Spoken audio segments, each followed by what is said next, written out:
For the introduction. I'm hiding in here from my two children, so hopefully I'll be able to focus on the use of and design our formative classroom-based assessments during the pandemic. Hope so. Let's start by looking at the relationship between learning, teaching, and assessment. This is something we've really been thinking about our school, and we're by no means experts on this, but I just want to share this with you. I do not need to try to convince anyone who has attempted to learn something or teach someone that the relationship between learning and teaching is complex. Teaching and assessment are viewed as seamless processes that support students' learning through continuous feedback between the teachers and the students. And then current theories from the top, researchers in the field, Schoenfeld, Delano, William, recognize that learning is not linear. It's definitely not as linear as we want it to be, and one-dimensional, and that multifaceted approaches require thoughtful, reflective, and innovative assessment practices. So this leaves teachers in a complex landscape of accountability in which they are portrayed as technicians, tasked with implementing a prescribed curriculum, policies, and of course, then procedures. Then we add the pandemic to the cocktail, and it's easy to and understandable for even the most experienced teachers to feel that they're no longer in control of the learning that takes place. I believe that a shift in designing classroom-based assessments are required, especially regarding to the designing of assessment tasks that enable students to show what they know and that assess for more than just procedural fluency. And this essentially means that classroom-based assessments should not only be used to produce quantitative feedback for grading purposes. Students' questions such as, will this be in the test, generally speaks like that. Do that.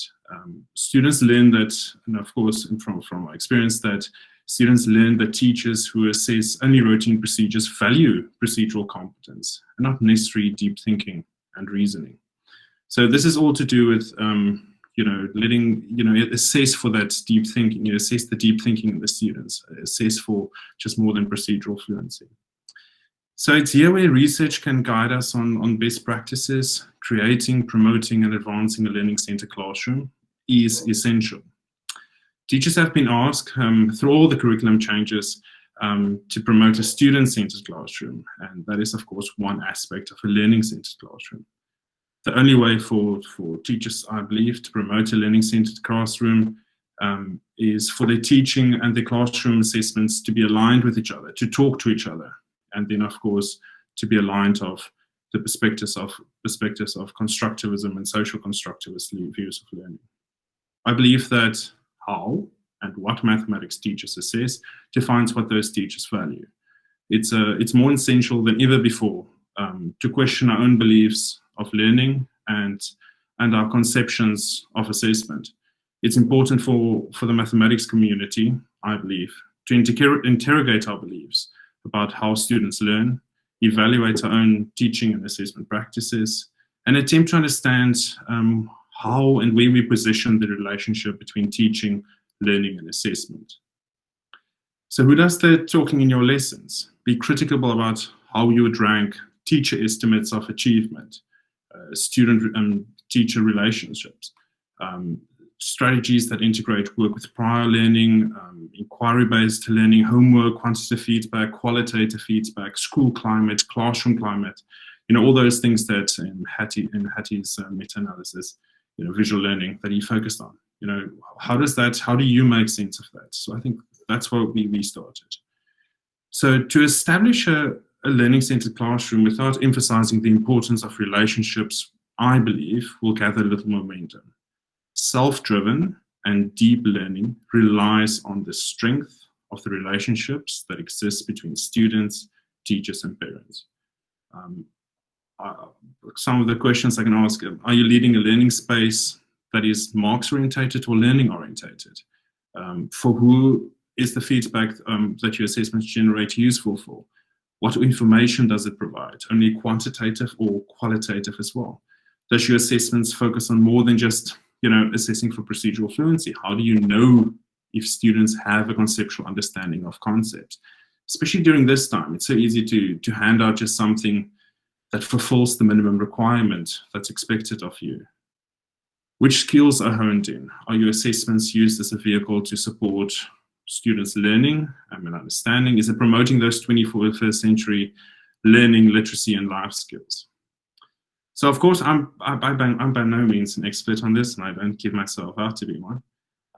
This is one of the ways that we've found that deepen and enhance our classroom-based assessments during the remote learning, as a top-up on using online quizzes, like the Google and Microsoft quizzes that we're familiar with. There's hundreds of them. Is to use a couple of apps, and I'm sure later on Steve will share more of that. But there's thousands of them. It's free. We students record their thinking. So we were trying to get into what do you actually know, and just not just do, but what do you know, and trying to get to that deeper conceptual understanding level. So one thing that we've done is we've created, every single student gets a couple of different series of questions, and then they're asked to record short videos. And even if you don't have the app, you can just record yourself, do it on paper, or just seeing the child's face, and where they talk about the interrelationships between the concepts. What's this question asking? What do I need to know how to solve this? How do I understand the conceptual aspects at play? What's the difficult parts of solving this? All of those.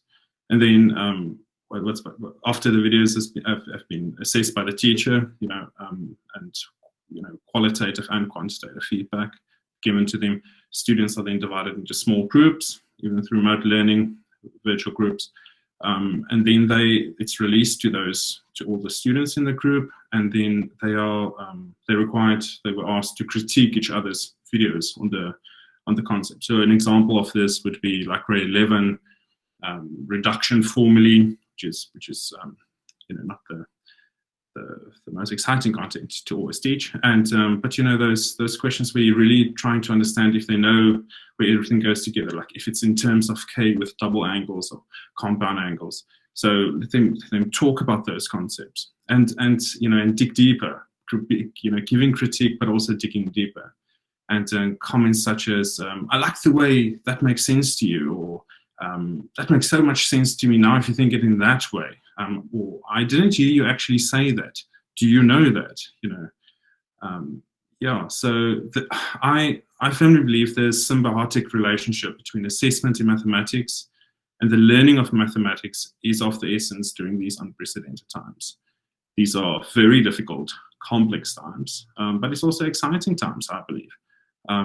It is our responsibility to interrogate our own belief structures of learning, teaching, and assessment to be compatible with a change in pedagogy. And I think it's important for intention and action to be congruent at this stage. So I don't mind if you send me an email and to say, listen, I can share what I've done in this regard. Some apps like Flipchart or Flipgrid, and I'm not sure if I can share the students' videos, but just some of the questions that you asked that you can dig deeper.